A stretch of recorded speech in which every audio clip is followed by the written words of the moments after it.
Come in. Welcome. I'm E.G. Marshall. Come in, settle down, and listen. For we're about to tell you a very important story. Have you ever looked at your children and wondered, what in the world are they thinking? What goes on in those tiny minds? You don't know, do you? Admit it. You haven't the faintest idea. Yet you were once a child. So why don't you know? I'll tell you why.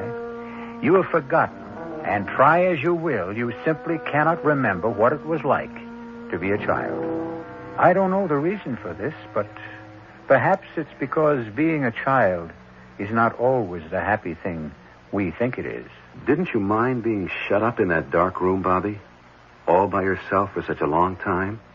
Was it a long time? 3 weeks. Is that a long time? What did you do, Bobby, all alone there? Oh, listen to the silence. Talk to the dark.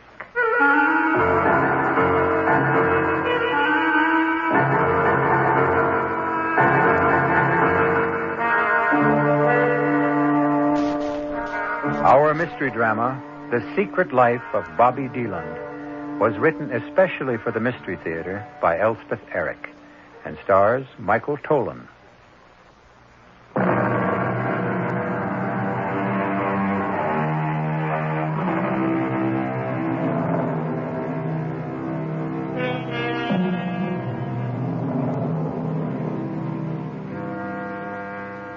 We said earlier that this story is an important one, not because our small hero is an important figure. A boy of 10? How much time has he had to achieve importance in our world? No, we call our story important because it is our attempt to explore the inner life of one small child. An attempt which we admit may be awkward and incomplete because we have grown up, and in growing up, grown stupid. All right now, children, playtime's over. Everybody inside. Go with Miss Hamill and Mr. Garth. Now we can talk better. Well, Mr. Collins, have you finally made up your mind about adoption? I don't know that we want to go that far, Mrs. Appleton. Not just yet. You see, I thought if my wife and I could take one of the children home for a month, 2 months, see how it worked out. You see, our son died in an automobile accident a year ago. And Mrs. Carlin hasn't been really right since. Depressed, migraine, headaches, spends a good deal of time in bed. And I thought if there were a boy around the house, it might help her. Help me, too. You've been here several times. You've met all our children. There's one. I believe his name is Bobby.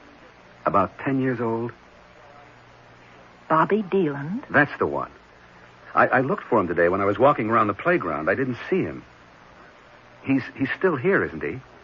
Bobby's still here. Oh, thank goodness. He's such an unusual boy. I'm surprised he wasn't asked for before this. He was. Last year. It didn't work out. Can you tell me why? I can do better than that. I have a tape of the interview with the lady who tried to give him a home. It's a practice here to make tapes of the conversations with prospective parents.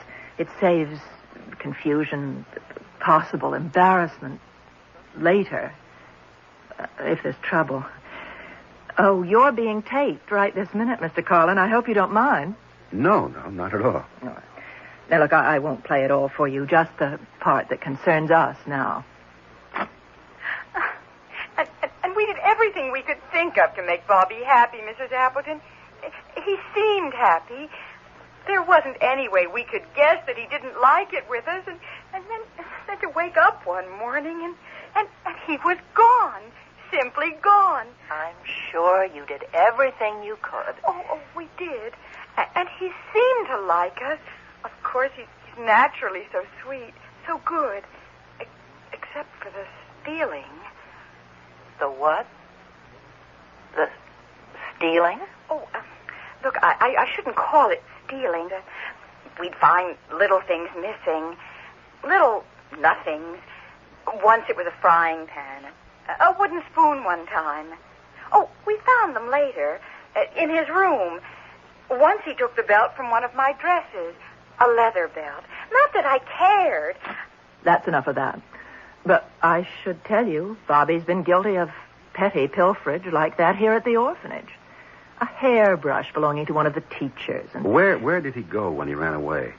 well, the police found him that same night, wandering along a country road. There was a full moon. They had no trouble. And when the woman came to pick him up, he wouldn't talk to her. Wouldn't even see her. Didn't seem to hold anything against her. He just said it was no use. No use? It's what he always says. Before? Several times during the last couple of years. Look, I'm telling you all this to let you know that if you take Bobby into your home, you're not getting the usual child. No child is the usual child, Mrs. Appleton. Well, shall we go and have a talk with him? See how he feels about all this? By all means. Oh, I should tell you, Bobby's in confinement. You don't mean solitary He's confined to one room without lights or windows. I know that sounds severe, but It does. we've tried everything else. Even corporal punishment, though that's prohibited by law. It didn't do any good. He doesn't seem to feel it. How long has he been confined? Oh, nearly 3 weeks now. Mrs. Appleton, 24 days is supposed to be the limit before the victim goes mad. That's been established in prisons with grown men. Bobby's a boy. A most unusual boy. Shall we go talk to him? Please. This way. Mrs. Appleton, may I ask you, what is Bobby being punished for? What did he do? Oh, didn't I tell you? He ran away from the orphanage. That's the only thing he ever needs to be punished for. Running away.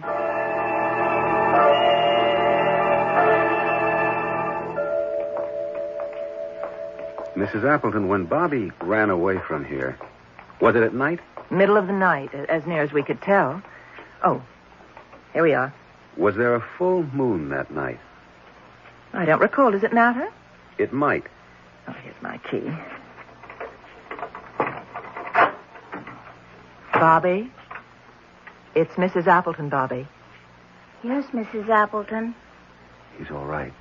You can come out now, Bobby. The door's open. Can you see? Yes, I can see Mrs. Appleton. Does the light bother your eyes? Not very much. You remember Mr. Carlin, Bobby. It's nice to see you. I'm very well, Bobby. Thank you. I'm going back to the office now, and you two can have a nice talk. Thank you. You can join me there later, Mr. Carlin. Well, Bobby, I'm pleased you remember me. Didn't you mind being shut up in that dark room all by yourself for such a long time? Was it a long time? 3 weeks.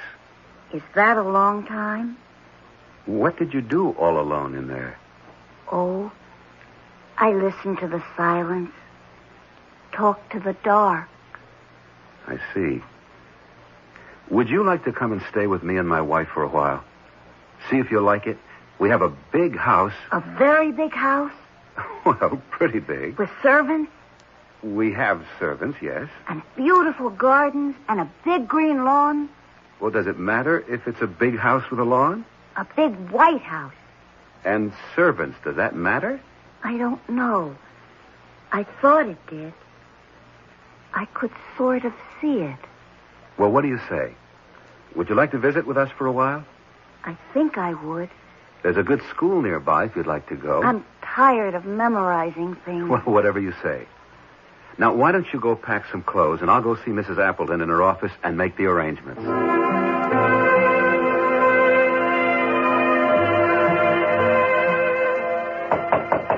Come in. Mrs. Appleton, that's a remarkable child. Oh, close the door, will you, Mr. Carlin? Oh, yes. You've persuaded him? I'm convinced the reason Bobby can endure, even enjoy 3 weeks of confinement is because he's able to hypnotize himself. And not only hypnotize himself, but put himself into a deep trance. Almost anyone can be hypnotized, but only 1 in 20 can hypnotize himself. And I've never heard of anyone who could put himself into a deep trance state. Well, supposing he can, what's the advantage of it? Why, it means that he can reach his unconscious mind and perhaps unite it with his consciousness. A terribly difficult thing to do. And to do it alone without any outside help, I never thought it was possible. Well, supposing he can do whatever it is you say he can, what of it? Mrs. Appleton, do you know what powers are locked in the unconscious?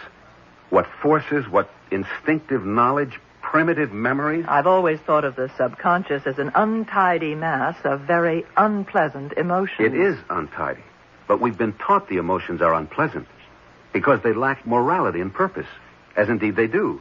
Their only purpose being to express themselves. Most of us manage to live without expressing ourselves, Mr. Carlin. Yes, but supposing you find one solitary human being who refuses to live that way. You mean Bobby? Well, Mr. Carlin, if he's willing to go with you and you want him, I've checked you out and everything's in order. Oh, one thing, Mr. Carlin, I hope you're not going to talk to Bobby about his mother. Why not? Why shouldn't he talk about his mother if he wants to? Well, it's not really healthy in his case. He makes up outrageous stories about her. Such as what? Oh, that she was fantastically beautiful, that she married into royalty, a prince or a duke. Oh, children often fantasize that way. Last year he told us that she was a movie star, imagine. Who was she really? Oh, just a poor, pathetic woman on relief. I found that out from our records. I wasn't here when she brought him, but that was 6 years ago. He was only 4. They're unpleasant. The records say she simply couldn't afford to keep him. She's never been back? Never been back. Never called to see how he was getting along. Never sent him a present or even written him a note. Come in. Oh, Bobby. All packed to go home with Mr. Carlin?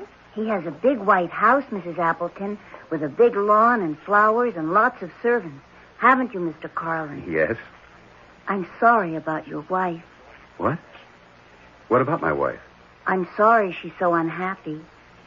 Didn't you tell me she's unhappy and sick sometimes? I don't think I did. You must have. Or how would I know?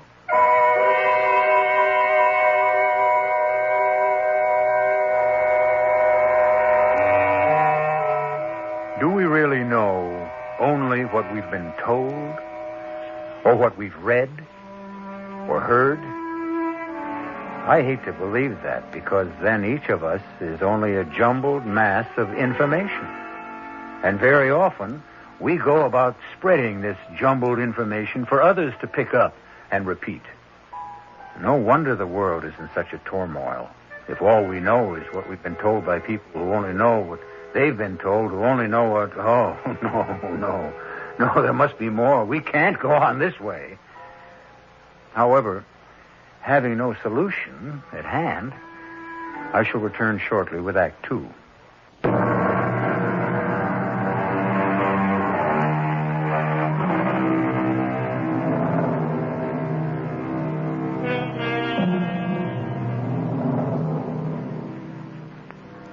When one adopts a boy 10 years old, it is not only the 10-year-old boy who has been taken into the new home, it is also the boy who was once 9, once 8, once 7, and so on, clear back to the day an infant was born. And these early years are unknown, utterly unknown to the new parents.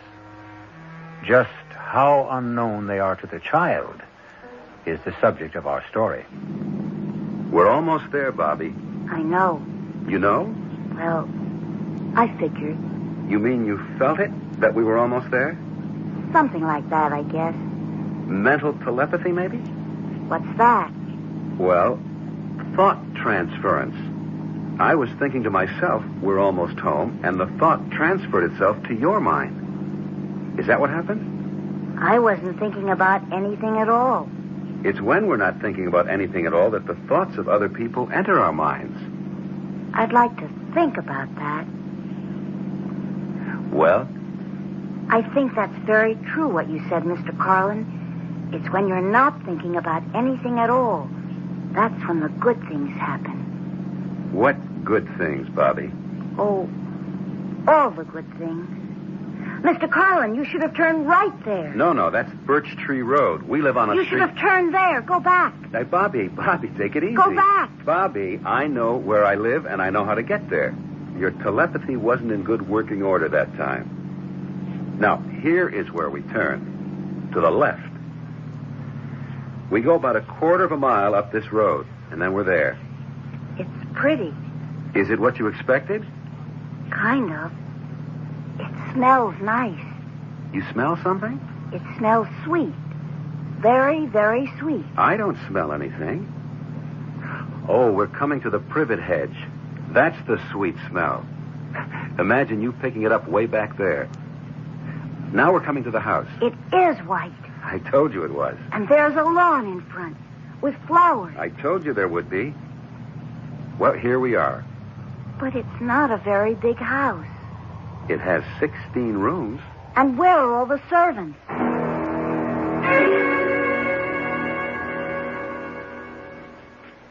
Did you sleep well in your new room, Bobby? Yes, I did. It's a very nice room. Nicer than the orphanage? That was nice. But this is nicer. This morning, Bobby, I want to take you to meet my wife. Her name is Anita, if you want to call her that. I think I should tell you she gets migraine headaches from time to time. I know. I knew she was sick sometimes. I think she's sick now. No, she's not. I saw her this morning. She was fine. Come on, let's go upstairs. Okay. It's not very nice to be sick like that, is it? No, it certainly is not. I used to have asthma. That was terrible. What did you used to do about it? Oh, I made it stop. Made it stop? Just like that? Sort of. It was a long time ago. Here we are. Anita, may we come in, dear? Come on. Anita, this is Bobby. Go away, please. She's sick. My dear, is it another migraine? Please. I can't. Bobby, we'd better come back later. She's sick.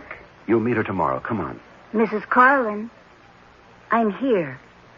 I know how much it hurts, but I want you to know I'm here. And I want it to stop hurting. Please. Try to look at me, Mrs. Carlin. Bobby, don't. When she's like this, it's no use. I want you to give me your headache, Mrs. Carlin. I want you to give it to me. Look, Mrs. Carlin. Anita, look. Give me your headache. I want to take it away from you. I'm going to take it away from you. Do you hear me? I'm going to take it. You're going to give it to me. I'm going to take it. Yes, I'm taking it. You're giving it to me. You're giving me your headache, aren't you? Yes, you are. I know you are. Please give it to me. All of it. Yes. Oh, please. Oh, yes. Yes. Yeah. Yes. Yes. Yes. Yes. Yes. It's gone. All gone. Bobby, where are you going? It's all right. All right. Bobby? I couldn't help Mr. Carlin. I had to throw up. Well, that's all right, son. That's all right. How is Mrs. Carlin? She says her headache is gone. Yes. Of course it's gone. She gave it to me. And how are you? I think I'm going to be all right pretty soon. I never knew before what a migraine headache was like. Now I know.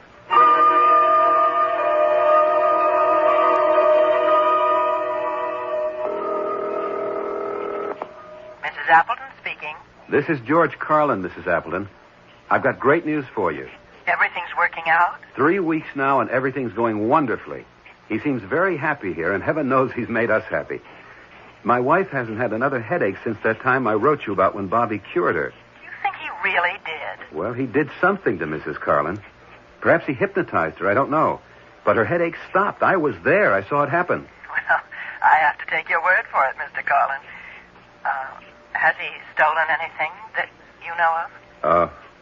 No, I don't think so. Well, you'd better check. There's a belt of mine missing, but I'm sure I must have mislaid it. Look in his room. No, I wouldn't dream of doing that. The boy is happy here, and we're happy having him here. Has he talked about his mother? No, he hasn't mentioned her. Well, my advice is to keep it that way. I don't think I agree with that, Mrs. Appleton. You know what I told you. All you'll get from him is a lot of wild fantasy. At this point, I feel I'd like to hear anything Bobby cares to tell me. Well, if you don't want to take my advice... No, it's not that, Mrs. Appleton. It's that for the time being, I'd sort of like to follow my own instincts. You understand? I suppose so. I'll keep in touch with you. Please do, and good luck to you. Thank you. Oh, Bobby, I didn't hear you come in. That was Mrs. Appleton I was talking to on the phone. How is she? She's fine. Do you miss her? Not too much. Bobby, you know that black-tooled leather belt of mine? Yes, I know that belt. I can't find it. Have you seen it? It's in my room. Well, did I leave it there, do you think? I don't know. I don't think so. By any chance, Bobby, did you take it out of my room? I guess I did. I'm pretty sure I did. You want me to go get it? Oh, you can have it if you really want it. Only I'd rather you'd ask me instead of just taking it. But I don't want it. No? It's too big for me. Why would I want it? I don't know. I just saw it, and it reminded me of something. Reminded you of what? I was going to give it back to you. I didn't mean to keep it. I didn't even want it. All right now. It's all right. Just put it back in my room when you get a chance, will you? I'll put it right back now. No, in the morning we'll be all right. Bobby, do you ever feel you want to talk to me about your mother? My mother? Do you remember her at all? I know you were only 4 when she left you at the orphanage. She was very, very beautiful. What else? I'm not supposed to talk about my mother. Well, don't you want to? Not now, Mr. Carlin. All right. But if you ever want to, I'm here, you know. I know.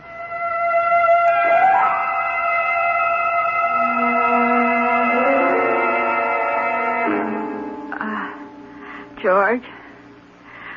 George? Hmm? Oh, what are you doing up? Can't you sleep? Not for hours. Oh, the moon is so bright, I don't wonder. No, it's not just the moon. I was thinking about Bobby. Oh, funny. I was thinking about him, too. I talked to Mrs. Appleton this afternoon. She asked me, did Bobby ever talk about his mother? He never does. That's what I told her. And she said, fine, keep it that way. But I said I didn't agree, that I thought he should talk about whatever he felt like talking about. Oh, you're absolutely right. Bobby came into the room about that time, and I brought up the subject of his mother. And all he'd say was, she was very, very, very beautiful. That's all? I tried to get him to go on, but he just clammed up, said I'm not supposed to talk about her. Mrs. Appleton probably told him not to. She has a point in a way. She says Bobby makes up wild stories about his mother, whom he hasn't seen or even heard from in 6 years. You mean since he was 4? That's right. But he tells people, or used to, that she had dozens of admirers, finally married some title gen, became a movie star. Oh, George. Our children often do that. Another thing, Mrs. Appleton asked me if Bobby had snitched anything. And I told her about my black-tooled leather belt. Then when Bobby came in, I asked him had he seen it, and right away he said yes, it was in his room. Really? I asked him if he'd taken it, and he said he guessed he must have. Did I want it back? It was too big for him anyway. Now, isn't that peculiar? You know, I told you the woman who took him last year said he snitched silly things. A frying pan, a wooden spoon, a belt off one of her dresses. Oh. Now, I wonder if that's where our little frying pan disappeared to. They were asking me in the kitchen if I'd seen it. What, there's a frying pan missing? Heavens, George, we have about 12 frying pans of assorted sizes. Is there anything else missing? No, nothing else. Oh, unless you want to say one of my shoes is missing. One of your shoes. Those high-heeled things. I'd given up high heels, and I put those out to give away. And next time I looked, there was only one. Must have gotten thrown out. Goodness, it would take one shoe. Who would throw away one shoe? Oh, George. Look, come on back to bed. Maybe you can get to sleep. Yeah, maybe. That damn moon wasn't so bright. Shines right across the bed. Why don't you pull the curtains? You know what? It's a full moon. Well, pull the curtains and come to bed. Can you see, or do you want a light on? Oh, I can see. What was that? What was what? Did you hear a door close? What door? It sounded like downstairs. There he goes. Bobby? Yes, and there's a full moon. Oh, George. Like before. Call him back. Go after him, George. No. No, I don't think I'm going to do that. Well, for heaven's sakes, why not?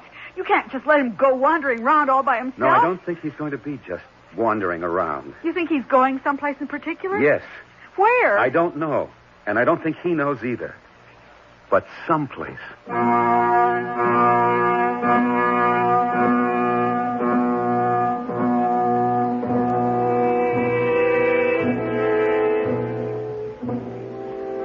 As we are all going someplace.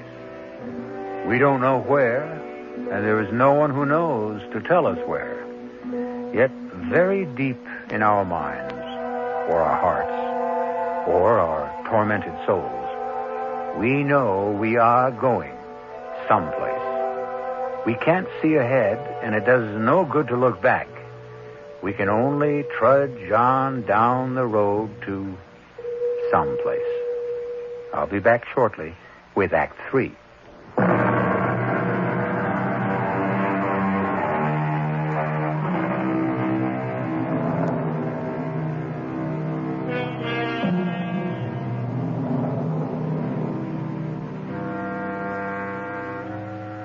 The full moon with which Act 2 ended has been wiped out now by the exploratory colors of the rising sun. And steadily down a winding road trudges a small boy, 10 years of age, steadily, purposefully, toward a destination he could not name were you to ask him. It is Bobby Deland. The thin little boy's arms start to wave wildly as a truck approaches. Stop! Please! Please stop! What's up, kid? Could you give me a lift? How far are you going? I don't know exactly. Down the road a ways. Come on, get in. Here, let me give you a hand. That's a pretty big step up. I can do it. What you doing out at this hour? It's hardly daylight. I have to go see somebody. You expected? Yes, I'm expected. I didn't say when, though. Going to see your folks? My mother. Oh, your mother. Then I guess you know where she's at. Somewhere along this road. No number? No name? Like on a mailbox? I'll know when we get there. You've been there before, I guess. It's a great big white house with a big green lawn and flowers. I think I know the place you mean. And lots of servants. Yeah. There it is. There it is. See? Right there. Stop. I want to get out. Stop the truck. I'll stop. And don't jump. Hold on. I'm stopping. Now, wait a second, kid. Thanks. Thanks a lot. Hey! You hadn't ought to go in there. Hey, you know what you're doing? You hadn't ought to...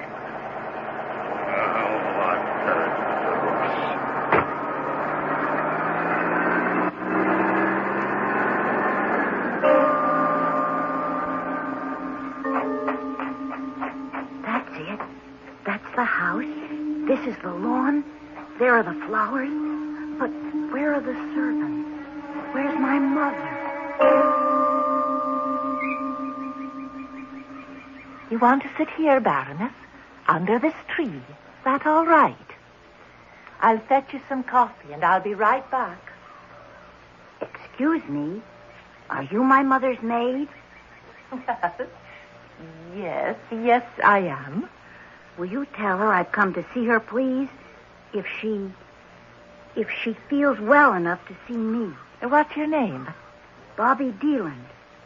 Would you tell my mother? And how did you get in here, Bobby? Somebody dropped me off. Before. I'd been waiting till I saw all the servants come out of the house. Now, please, I'd like to see my mother.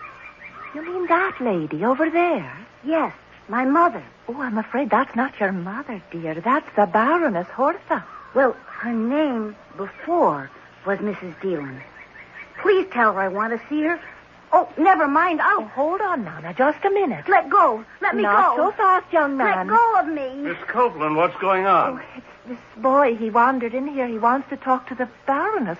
He's her son, he says. Well, then let him. Should I, Doctor? Why not? He may succeed where we failed. Go ahead, my boy. Thank you. Hello, Mother. I'm here.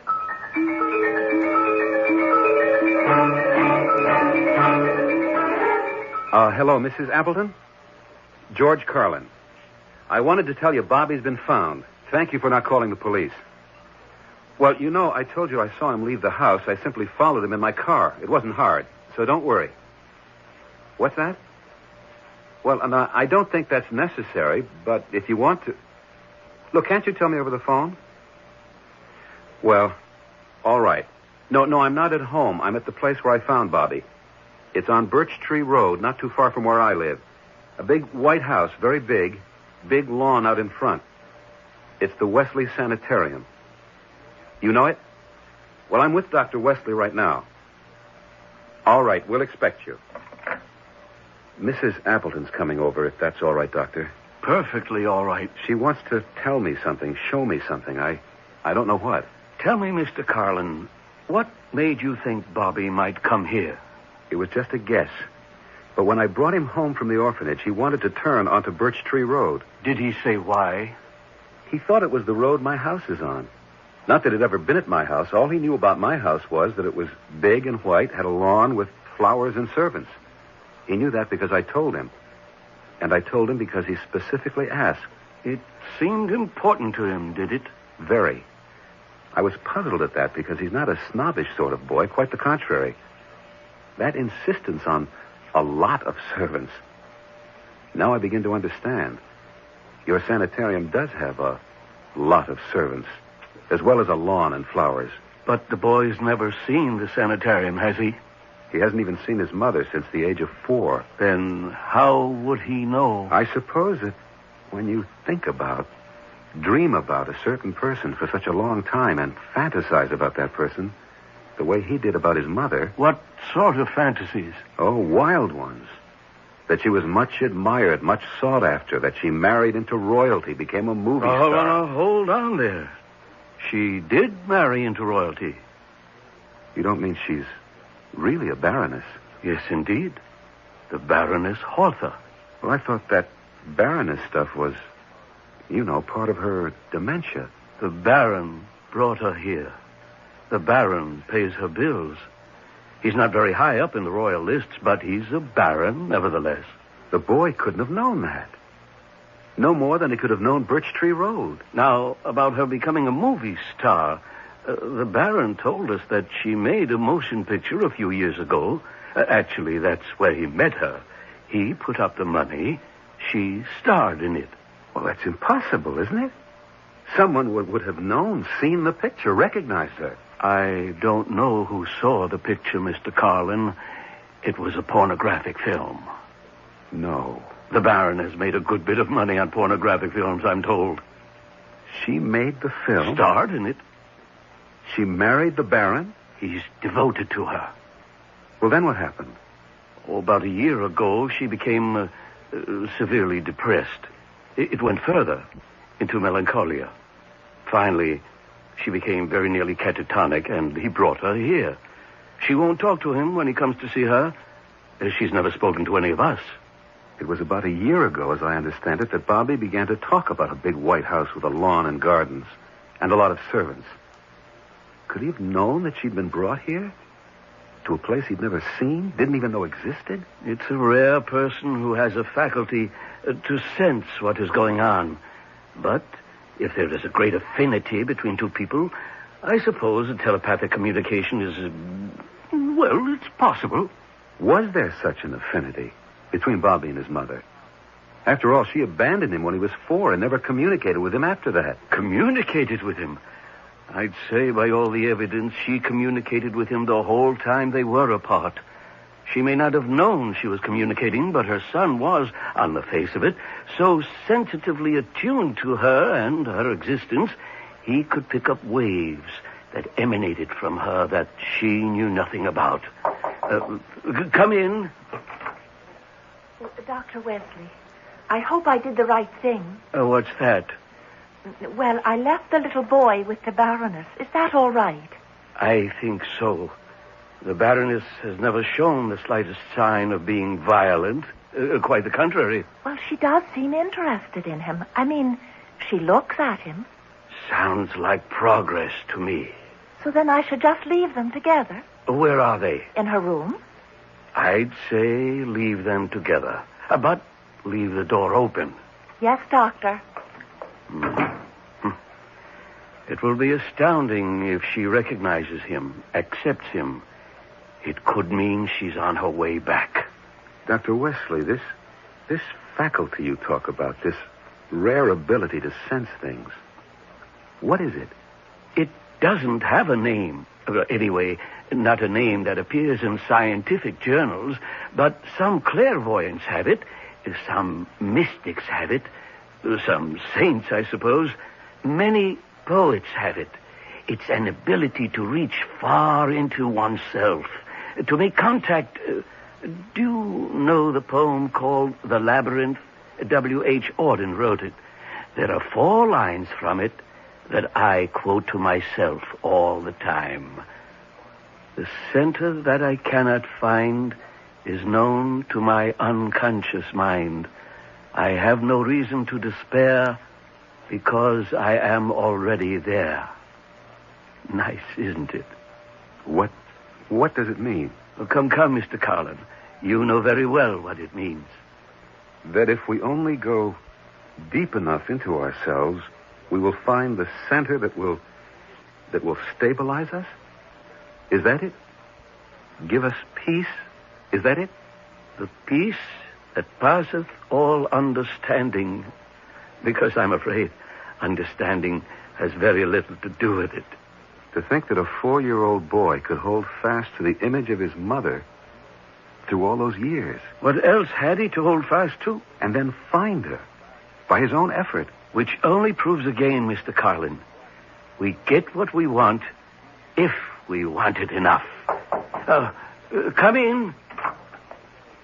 Mrs. Appleton. I got here as soon as I could.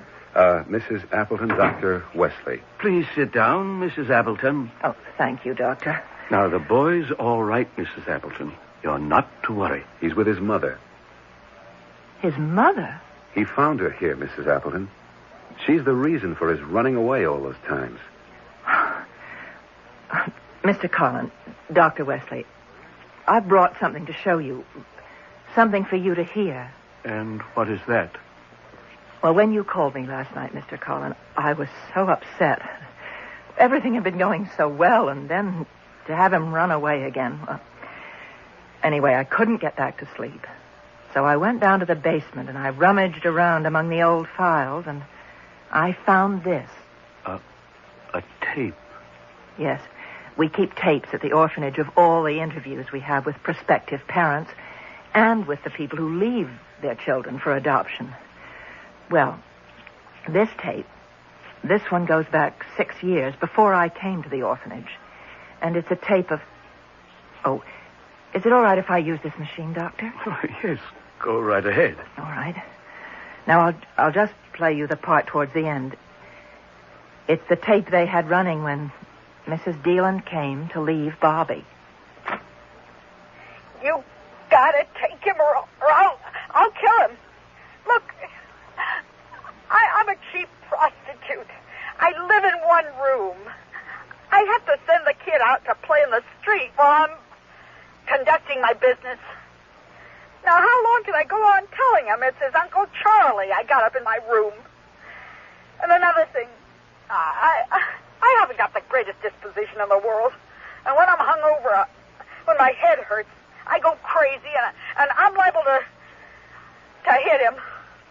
And not just hit him. I'll hit him with anything that's handy. Yesterday, I hit him with my shoe. With the heel. My shoe. A spiked heel this high.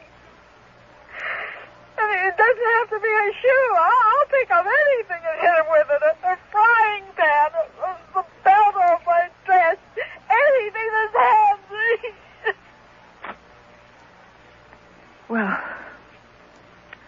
I wanted you to hear that, Mr. Carlin, because you said that Bobby had taken a belt at your house, and the woman last year said he took a frying pan. He took a shoe of my wife's. I think we'd better go see if everything's all right. Come with me. He's right down the hall. How in the world did his mother come to be here? It's a long story, Mrs. Appleton. Well, how did he know she was here? That's an even longer story.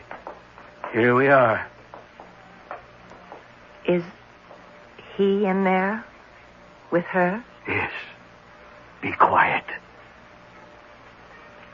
I brought you some presents, Mother. Look.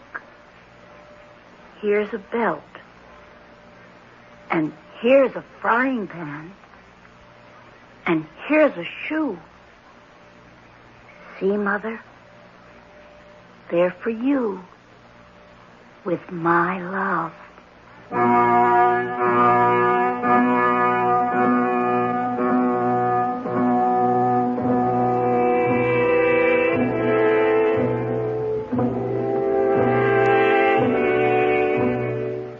Mothers of the world, rejoice, for you are loved. Of course, in the human nature of things, you are simultaneously hated, and by the same person. For no emotion as powerful as love can flourish unadulterated. Side by side with love goes hate. It is, you might say, a package deal. I'll be back shortly.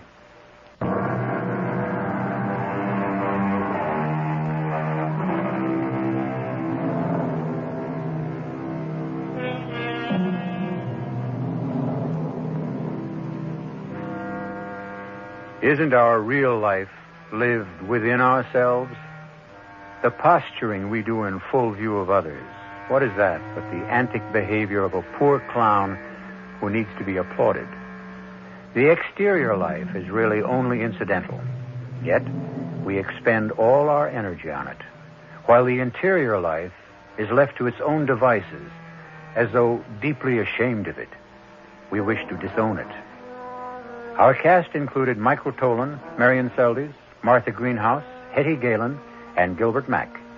The entire production was under the direction of Hyman Brown. This is E.G. Marshall inviting you to return to our Mystery Theater for another adventure in the macabre. Until next time, pleasant dreams.